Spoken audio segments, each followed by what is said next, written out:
All right, let's start off by saying Barakat Yahweh, Bahashem Yahushai, Bahashem, Racha Kudash. Welcome to another live lesson. The name of this one is The Toes of the Feet Were Part of Iron and Part of Clay. And this is something that I was looking at yesterday um, uh, on the chat, just messing around with the chat because I was watching the video that Elder Apostle Tara did based off of Daniel, the second chapter. And it prompted me to ask certain questions, just to see what the chat would say. And this morning when I got up, I started looking up some other stuff. So Lord's will, this will be an edifying lesson, and I pretty much the toes of feet were part of iron, part of clay. That's dealing with their economic basis. Mostly. I mean, yeah, you could, their military plays a part of it, but it's really the economy. Now, I'm not an economist. I'm not an expert in the economy. So I'm just going to share with you, prophecy, and based off of what I found. Now, we did lessons like this before, back in, forget what year that was, when you had the pigs, PIIGS, which was Portugal, Ireland. I know it was Greece and Spain, but I forgot what the other I was. I was trying to remember just now, but it was 5 so-called European countries of the EU that were struggling really bad, and you still have those struggles going on today. And this is the reason why I asked, the chat this particular question, dealing with the EU and them being divided. So let's get to that, and then we'll read the scripture. I asked, are the EU nations united or divided in 2025? So here's a balanced, up-to-date snapshot of whether EU nations are united or divided in 2025. The honest answer is both. They cooperate closely on many fronts, but also face real and persistent divisions. Major current events show this mixed reality, and you go right there, mixed. Iron mixed with clay. All right. Key EU unity and division trends in 2025. And, you could add the different, situations that they have going on, but it's mostly centered around the economy. So it gives you some articles here. European leaders agree Ukraine security guarantees should include European-led peacekeeping force. Farmers and politics threaten to put EU's free trade deal with South America on ice. After a year of Trump, EU leaders begrudgingly learn to live with the reality of an unreliable ally. And this right here reminds me of the scripture in Daniel 7, where this look is more stout than its fellows. Because as you're realizing now, the only interest that America has is in the mini caps. That's the only country they really care about, because that's who's running this country, behind the scenes, but they'll say they're not. And that's the only country that America, is pushing to do, to make sure that they're taken care of, so to speak. Everybody else comes secondary. If we get to you, we get to you. If we don't, we don't. And then people are starting to see, these allies are starting to see that America is really full of shit, that they're just using the so-called Europeans over there, for whatever they use them for. And then once they don't need them anymore, they just discard them. And for a long time, the EU has been getting shitted on. Every decision that America makes affects them. When they put the tariffs and, these different, restrictions, trade restrictions on Russia and other countries, it was affecting the so-called European countries directly more than it affected America. So on all fronts, there's a division, and this is why in Obadiah it speaks about, those that are confederate with you have lifted up the head, or something along those lines. It says EU areas where the EU is united. So strong coordination on security in Ukraine. Number 2, joint efforts on war reparations. Number three, continued long-term integration process. Negotiations continue to expand the EU. Albania has advanced in accession talks, showing agreement on enlargement and cooperation in long-term EU strategy. Number four, public support for unity. All right. So these are areas that they're strong in. Areas where the EU is divided or strained, trade and economic disagreement. See, a major EU Mercosur free trade deal is at risk because several member states, led by France and others, oppose it over environmental and economic concerns, especially farming. Number two, East West security perspective vary. EU nations on the eastern flank, example given Poland, Baltic states, are pushing for deeper defense cooperation, while larger member states sometimes prefer different formats outside EU mechanisms, highlighting different strategic priorities. So pretty much, you have these so-called European nations that are supposed to be united in one. They use the euro, right? But then they're still divided on a lot of fronts. And this is all part of that because what did Yahushua say? The kingdom divided against itself cannot stand. So the main thing is the economy, but they also have a lot of disagreements on certain policies that they're trying to push. As we're reading in this article or this chat. Number three, geopolitical pressure and external relations. Russia's invasion of Ukraine and shifting U.S. policies have put pressure on EU unity. Some EU leaders want more strategic autonomy, but reconciling national preferences on foreign policy remains difficult. Number four, internal policy differences. See, across issues like migration, economic policy, it always go back to economic policy or defense spending, back to the military. Example given the Readiness 2030 Defense Plan. Member states often disagree on ambition, timing, and costs, reflecting varying national politics and priorities. So it says what analysts say, not monolithically united. So monolithically is one stone, one. So they're not united as one, as the prophecy said they would not be.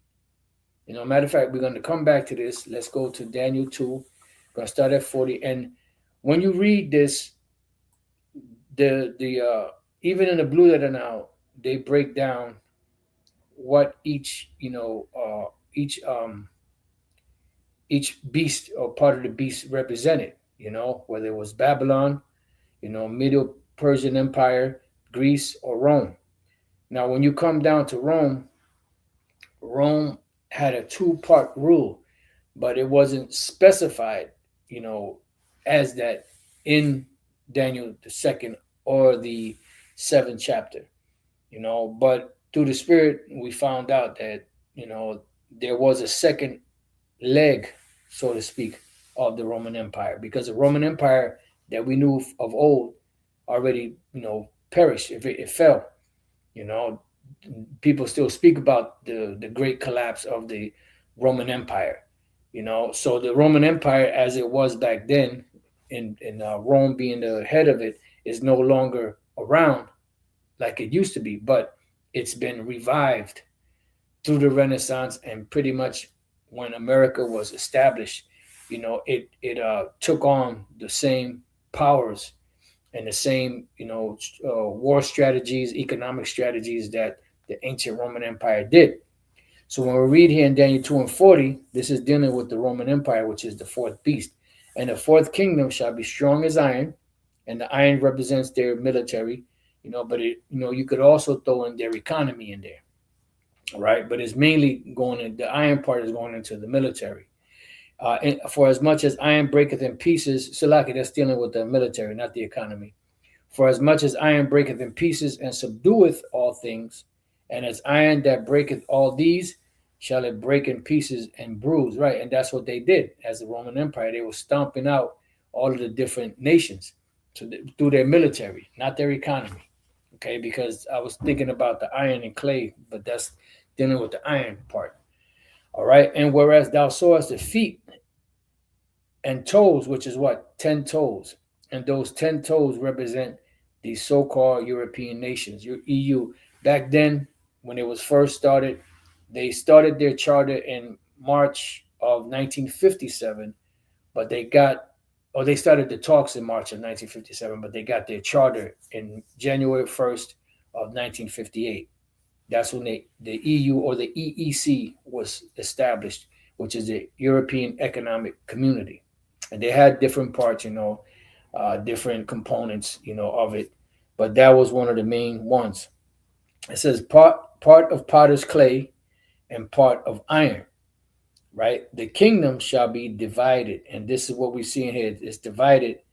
Right, it says, but there shall be in it of the strength of iron. And what is that? That is dealing with the nations, the European, so-called European nations with a stronger economy. Right, for as much as thou sawest the iron, once again, mixed with miry clay. So you're going to have part of it that's going to be strong and the other part that's going to be weak.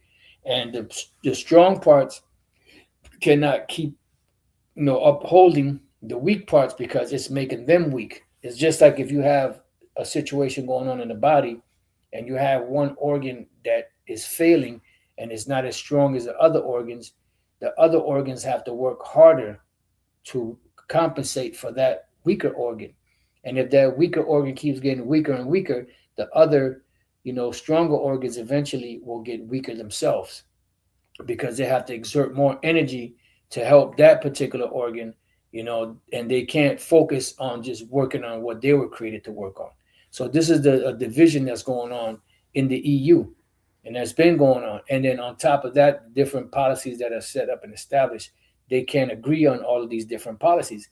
But why is that? Because this is dealing with what the Lord said would happen. This is prophecy playing out, which these are so-called scholars, historians. They really don't know what's going on. But as I asked the chat, they're saying that the majority, these scholars are agreeing that, but we'll get to that.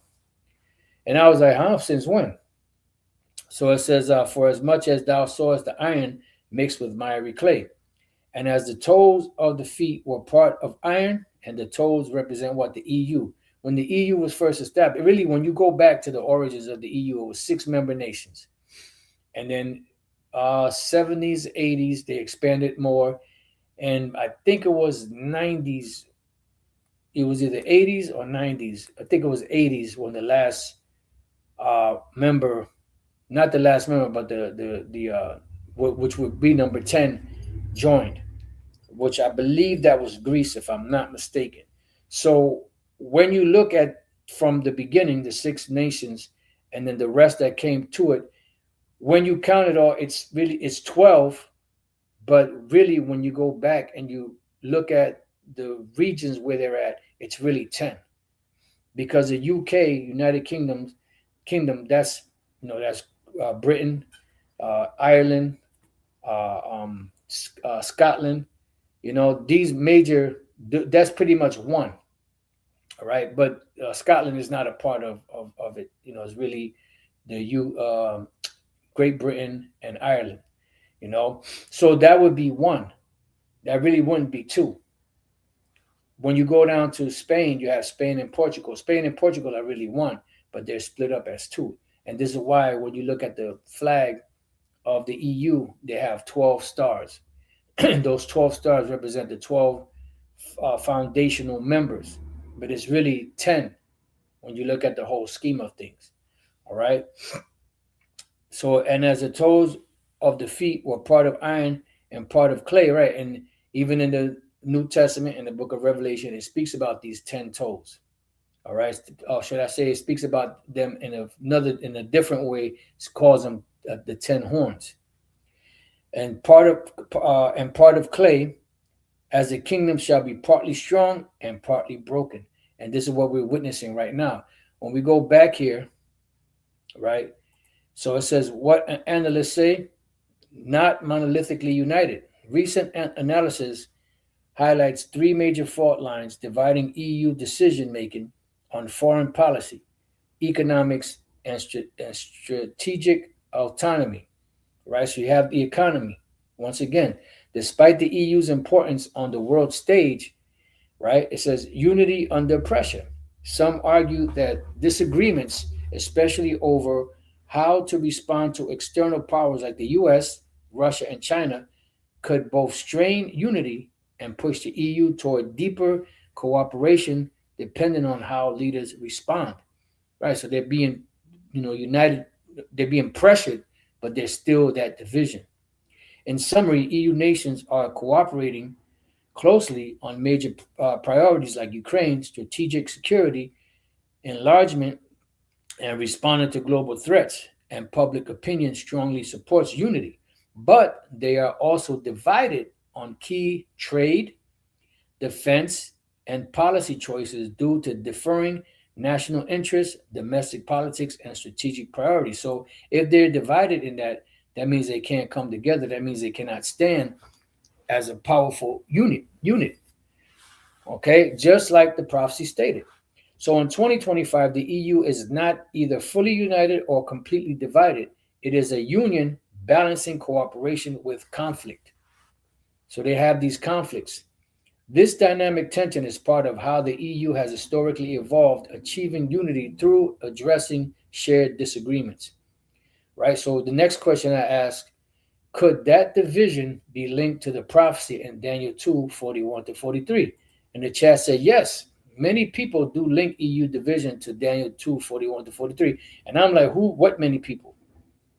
I never really heard anyone outside of the former One West camps speak about the EU being divided with the prophecy of Daniel 2:41 to 43. Now they might be doing it or saying it because they've watched, Great Millstone, mainly Great Millstone, because them other camps don't really go into that I know of.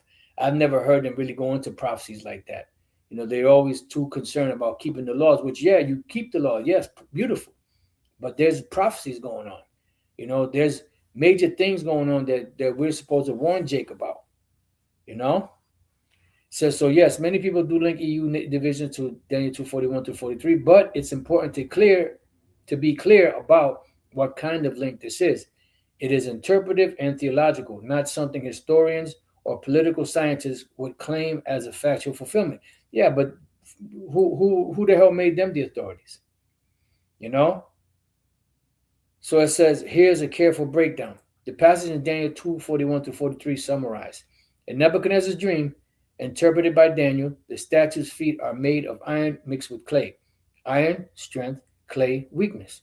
The kingdom is divided, as we just read about the EU nations being divided. It will have attempts at unity, but they will not hold together, right?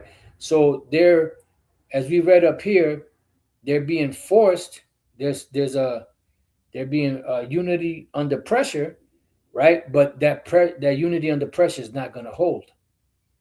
So they're trying to come together to make an agreement, but they can't because the prophecy won't let them. The Lord is not going to let them. The king's heart is in the hand of the Lord. He turneth it whithersoever he wants, just like the rivers of water.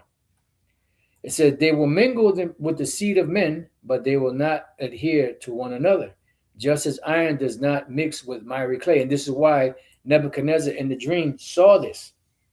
It was he actually saw the statue. He actually saw the feet. He saw the clay and the iron mixed together, and he saw it not coming together, falling apart.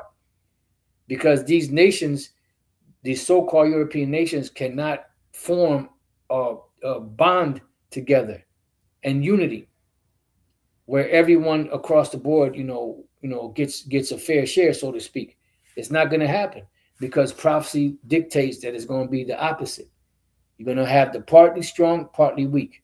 It says why some see a connection to the EU. Many Bible scholars, especially in premillennial, dispensational, or historical traditions, see this as relevant to modern Europe. And I'm trying to figure out who. Who are these people outside of Great Millstone, outside of the former One West camps? Who are the people that the so-called historians, premillennial, dispensational, or historical tradition? Who are they? A divided yet connected power. The EU is economically and politically integrated, and they are integrated because they have the euro, but the economy is still weak in certain countries, which is causing, you know, hardships on the stronger economies. And I don't know if that was 2008 during the time of pigs, you know, and you know you had the high the like what was it, Switzerland, Germany, they had a stronger economy, but their economy was faltering because of these weaker economic so-called European nations like Spain, Portugal, Greece, so on and so forth. Yet it struggles with internal divisions, sovereignty, migration, defense, culture. This matches the image of iron plus clay, strength without cohesion. Roman Empire continuity theory. And we've been saying this for years. Daniel's earlier kingdoms are widely agreed to include Babylon, Medo Persia, Greece, and Rome. The feet are often interpreted as a later phase of the Roman realm, and that is true. And I really haven't heard too many other so-called, Bible, you know, so-called experts talk about this stuff like this. You know, you may have some, but outside of the former One West camps, I really never heard these talking points from any of these so-called Christian fronts. It says, since the EU exists largely within former Roman territory, some see it as a continuation or revival. All right. And it is a continuation, it is a revival. This is why we call it the reincarnated um, Roman Empire.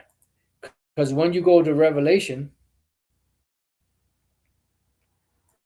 13, and they're not going to link it to this, Revelation 13, and Barakatah Yahweh Bashem El Shai for allowing our elders and us to connect it. Revelation 13 and 3. Now, when the Apostle John saw this vision, oh, yeah, by the way, hold the presses, hold the presses. Captain Desire said something along the lines. Salakia, I just have to say this because I was watching that video, that piss poor attempt that Captain Desire made to try to say that the mark is spiritual, and he used some poor piss examples, to try to, cement that. Not saying that the scriptures are poor, just saying that his attempt at trying to, connect that to being something spiritual was weak. He went to Ezekiel 9, which that was weak. Oh, you know what? No, it's on my phone. Hold on for a second, because I had to jot this down so I wouldn't forget it. Okay, so I wrote down.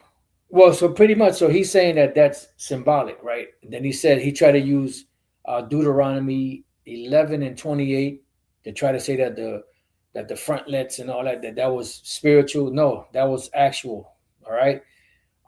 The mark in Ezekiel 94 is spiritual, but this mark in Revelation 13 is not. It's physical. Now, according to his reasoning, right, he's saying that when John saw that was symbolic, just like there was other parts of something else he mentioned. Oh, the beast. When he saw the beast, wasn't an actual beast. It was symbolic, right? So according to his reasoning, we say Yahushua is a so-called black man with woolly hair, and we go to Revelation, the first chapter, to prove that he, his feet were, burnt brass, his hair was woolly. So according to your reasoning, we can't use that because that's really symbolic. That's not really, physical or actual. Because you're saying that the mark is not physical, it's spiritual. So then that's spiritual. That's not really physical. So you see how your argument falls apart. He just made that up on the spot. He just, you could tell he was uncomfortable, when they were talking to him, because it was two different callers that called with the same question. And the first guy, he was just a child tossed to and fro. You say something, the wind blows this way, he going that way with it. He's just a straw in the wind, inside joke, So if you're going to reason like that's symbolic, then we can't use the Revelation, the first chapter, to say that Yahushua is a so-called black man, because that's symbolic too then, right? According to your reasoning. These guys don't have the mind. Either they don't have the mind to understand when something is spiritual, when something is physical, or they've been paid off, you know. And I'll leave it at that. So when the Apostle John saw this, he actually saw a beast, but the beast represents, it tells you what it represents in Revelation 17. And during the time when the Apostle John had this vision, the Roman Empire was, the Edomite faction of the pagan Roman Empire was coming to an end under Domitian. He was in rulership at this time. He's the one that committed the Apostle John to the island of Patmos for, sedition, pretty much. So what happened was, here in the third verse it says, and I saw one of his heads, which is the Roman Empire, as they were wounded to death. What happened? They had a great wound because they fell from authority. They fell from power, just like each empire prior to it fell to the empire that followed after. Like the Assyrian Empire fell to the Babylonian Empire, right? The Babylonian Empire fell to the Medo-Persian Empire. The Medo-Persian Empire fell to the Greek Empire, and the Greek Empire fell to the Roman Empire. The Edomite Roman pagan empire fell to Jake for a period of 1,000 years, and his deadly wound was healed. When was the deadly wound healed? During the time of the Renaissance. That's when that wound started to be healed, and they started to come back. It took some time, and then America was established, and America carries on that spirit of ancient Rome. And all the world wandered after the beast, yeah, because everyone was enamored, so to speak, with Esau, because during the time of the Renaissance, it was a great time of deception. So when we jump down to the 11th verse, and I beheld another beast coming up out of the earth, and he had two horns like a lamb, and he spake as a dragon. So this other beast coming up out of the earth was that little horn in the book of Daniel, the 7th chapter, which is different than the little horn in Daniel, the 8th chapter. In Daniel, the 7th chapter, the little horn represents America coming up. And this is why later on it says, whose look was more stout than his fellows. And we see right now how the EU, we just saw how the EU is looking at America. There's an article here from AP. After a year of Trump, EU leaders begrudgingly learn to live with the reality of an unreliable ally, because they don't have your best interests at heart. Their best interest at heart is to the small hats who govern America. All right? That's why Meyer Amschel-Bauer said, give me control of a nation's money, and I care not who writes his laws. So in the 12th verse of Revelation 12, and it says here, and he, meaning this beast, this other beast that come up out of the earth, having two horns like a lamb, which is their political party, the bipartisan party of the Republicans and the Democrats, back then plebeians and patricians. All right, and he spake as a dragon, and that dragon represents their legislation. So that's going into something totally different, but it ties in together, because when you read the 12 verses, and he, meaning this other beast, exercises all the power of the first beast before him. All right. So this is what we see today. America is exercising the power of the ancient Roman Empire with the same allies in the same regions of so-called Europe. Right. And causes the earth and them that dwell therein to worship the first beast whose deadly wound was healed. And when was the deadly wound healed? During the time of the Renaissance. And it really became fully healed when America was established, and America became that superpower. And this is why I spoke about America being that harlot, and the beast, which is EU and NATO, carrying America. The beast carried the harlot or the whole, so you can understand. So going back, it says, the feet are often interpreted as a later phase of the Roman Empire realm. Since the EU exists largely within former Roman territory, some see it as a continuation or a revival. It's a revival. And that's what we read, that the deadly wound was healed. He exercises all the power of the beast before him. Unity by treaty, not identity. It says Daniel 2:43 suggests forced or artificial unity. Right, that's what we read, above here, that they're forced into some of these. Unity under pressure. It's forced. It's not. No, it's not organic, right? The EU is united by treaties and institutions, not a shared language, culture, or national identity. And it goes even further than that. Economically, on a lot of different fronts, right? And a lot of different policies, as we read before that. Important scholarly caution. Not all theologians agree. In fact, many reject the EU interpretation, yeah, because they don't know, which is good. It's a good thing. Alternative views include ancient only interpretation. The prophecy referred to division within the Roman Empire itself, and that didn't take place. Even though they did, what I'm saying is that historically, yes, there was a division in the Roman Empire, but that's not what the prophecy is talking about. Because had this been the ancient interpretation, right, then Yahushua's kingdom would have already been established because the ancient Roman Empire fell. So why isn't Yahushua's empire, kingdom set up or established? Because, back then it wasn't the time. There had to be a continuation of that fourth beast, which we're living in today, 2025, almost 2026. And we see America, the revival of the ancient Roman Empire in her waning years. It says, symbolic interpretation. Iron and clay represent any unstable political alliance, not a specific modern entity. And it does, here it is, they'll tell you that the fourth beast is Rome, but it's not talking about any specific modern entity. You see how they double talk?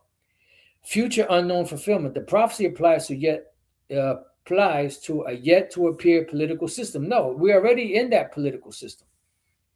It's already here. So on the one hand, it's telling you that it's not a specific modern entity, but now they're saying that they're looking for something, a political system to appear. Not today's EU. It is today's EU, because if that's the case, then that means, where is this entity at? Here it is. Yahushua said that before he comes, you're going to see all these different signs in the world, and we see it happening. We see the infrastructure on a global economic scale going up.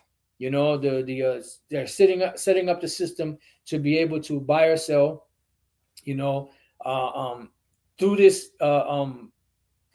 digital system, right? And we see all the different prophecies playing out: rumors of wars, uproars of the people, all these things going on, famines, earthquakes in diverse places. But we don't have the entity yet, the entity that hadn't appeared yet. So that means that we're going to be here for how long? And why, if the entity hasn't appeared yet, meaning this political system, right? Why is it that all these prophecies that Yahushua said that would happen prior to him coming, why are they happening today?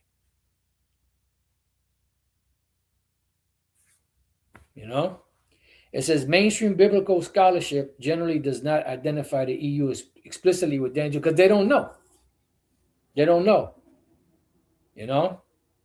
And why would they want to apply it to the EU, which means that their empire is going down?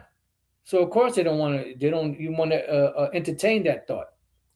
How this relates to 2025? If one accepts the prophetic framework, then the EU's mix of power and fragility, the recurring crises and compromises, its inability to fully unify despite strong institutions, does resemble the iron and clay pattern described in Daniel. Right. So Chad is telling us how some of these other so-called scholars, view it, but then it's telling us also how it relates in 2025 and dealing with this union of the so-called European Union.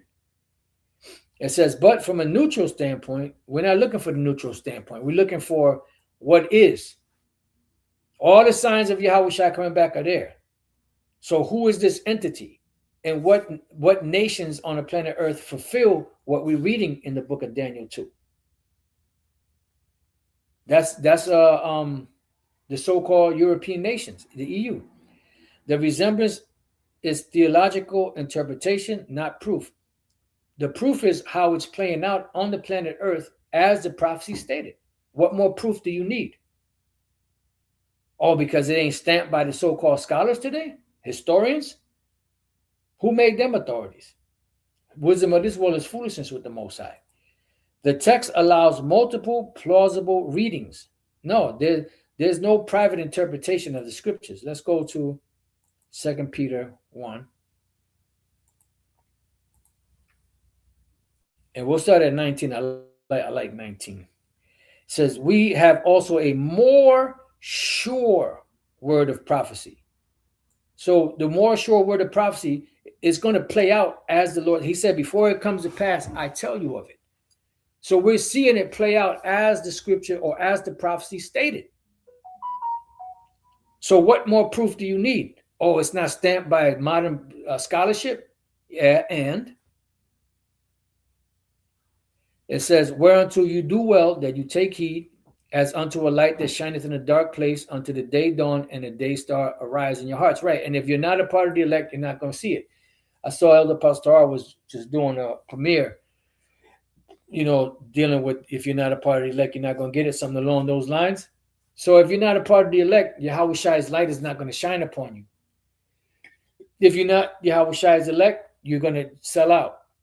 You're going to be blinded, It says, knowing this first, that no prophecy of the scripture is of any private interpretation. It says, for the prophecy came not in old time by the will of man, but holy men of the Most High spake as they were moved by the Holy Spirit. And the Lord said, has he spoken and shall he not make it good?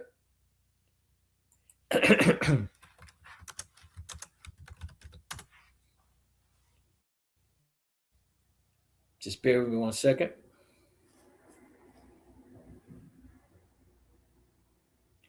Numbers 20-19. The Most High is not a man that he should lie, neither the Son of Man that he should repent.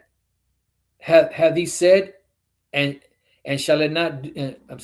Hath he said, and shall he not do it? Or hath he spoken, and shall he not make it good? So the Lord is going to make it good. He said it's going to happen, and this is how it's going to happen. He said the way it's going to happen, we're seeing it playing out that way. We see all the signs of Yahweh Shai coming back soon.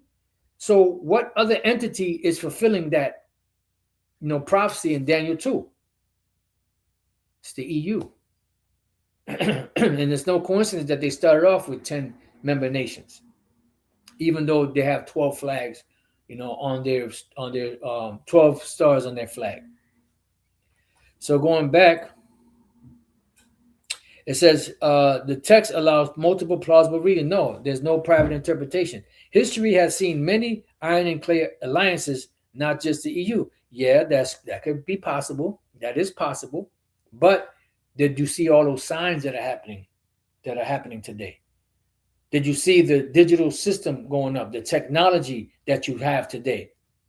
Brain implants, micro C hips implanted, tracking, a tracking device, also being able to buy or sell with that same, technology.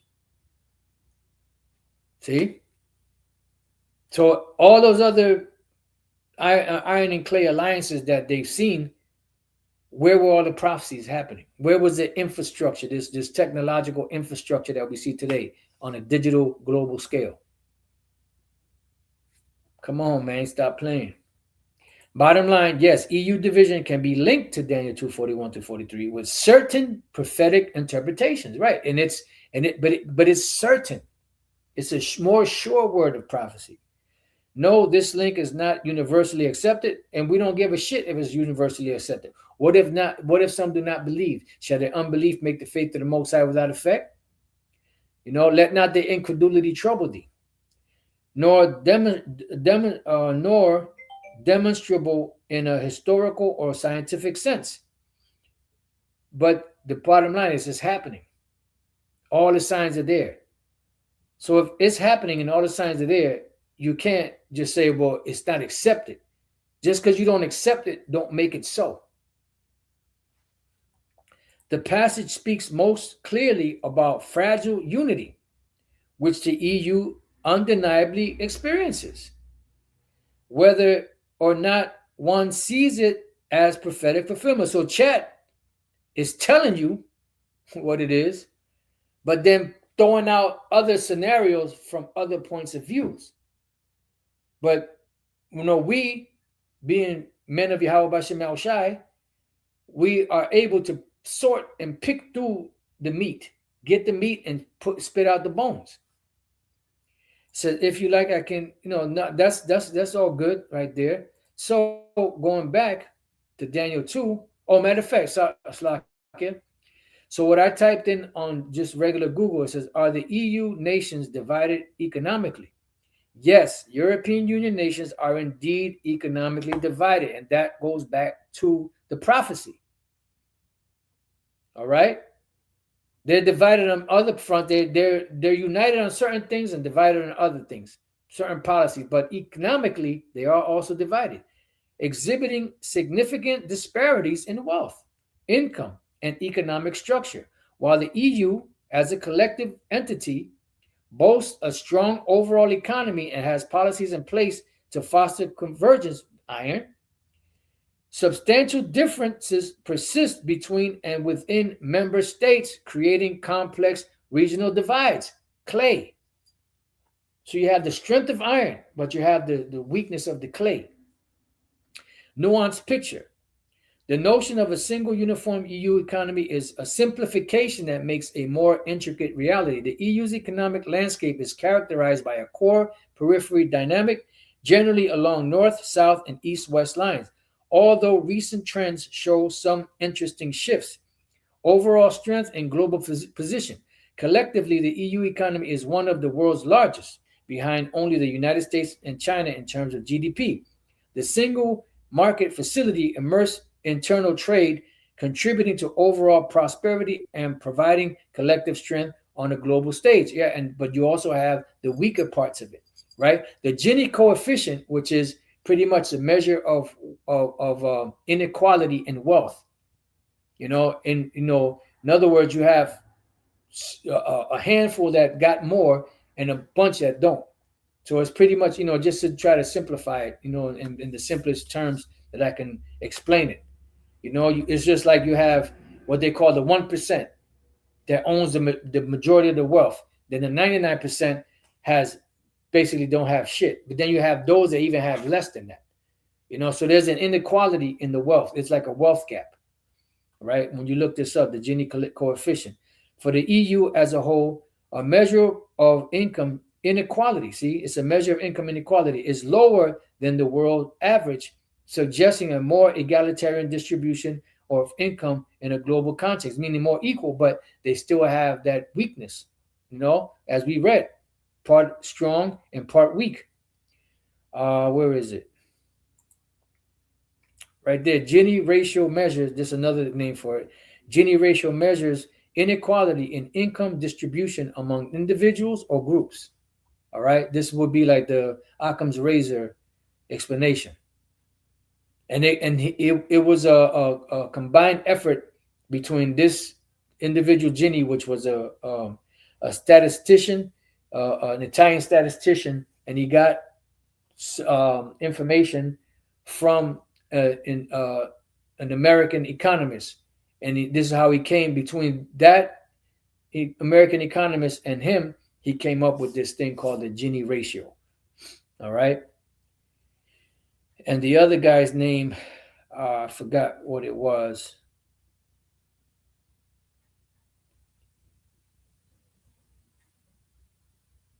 Let me see this if I go back.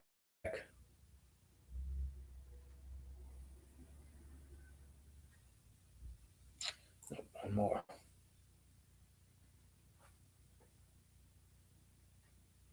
Just bear with me. I just want to get that guy's name. I mean, it's not important. If you know, you know. If you don't, you don't.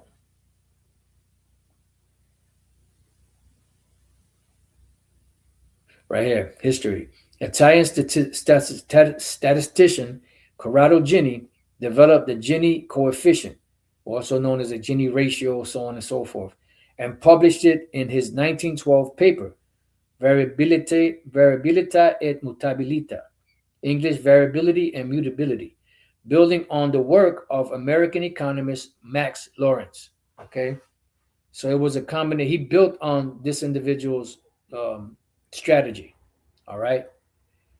So going to Oh, I mean, that's pretty much it. Significant gaps between member states, public debt, wealth inequality. See, differences in household wealth are stark. The highest levels of wealth inequality are observed in the countries like Germany, Spain, and Ireland, right? Part iron, part clay.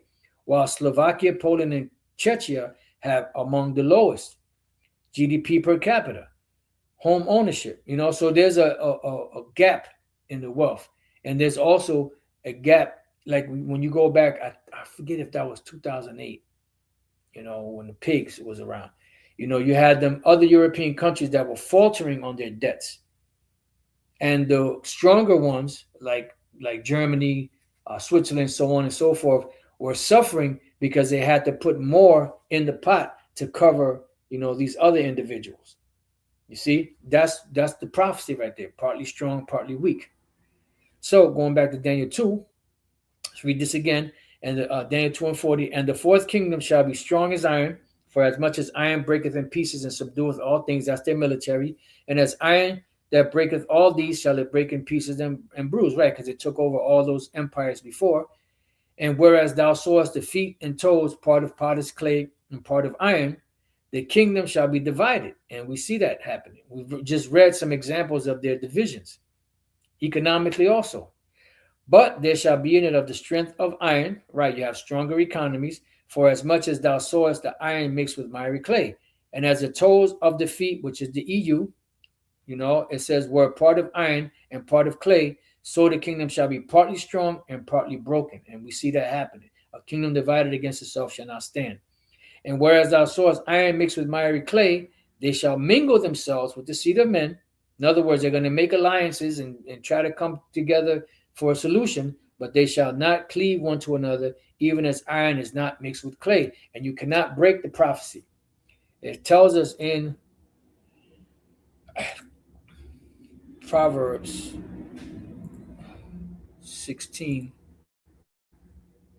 and 1, the preparation of the heart in man and the answer of the tongue is from the Lord. So the Lord is the one that works on the minds of men. That's Job 33:15. Let's go now to Proverbs 21 and 1. The king's heart is in the hand of Yahweh Bashem Shai. As the rivers of water, he turneth it whithersoever he will. So whatever direction the Lord wants it to go, that's where it's going to go. Doesn't matter how strong a king's mind is. As in the case of the king, I believe it was a Persian king in Daniel 10. Yahweh Shai called Michael to help him persuade this king mentally, because the kings back then had a stronger mind. So the Lord, Yahweh Bashem Shai, doesn't matter how strong or hard-headed or pig-headed a ruler is, he's going to make that ruler go in the direction that he wants him to go in. Otherwise he'll get the Nebuchadnezzar effect. You know what the Nebuchadnezzar effect is. If you don't know, you better ask us somebody. All right, so pretty much, that's the main point.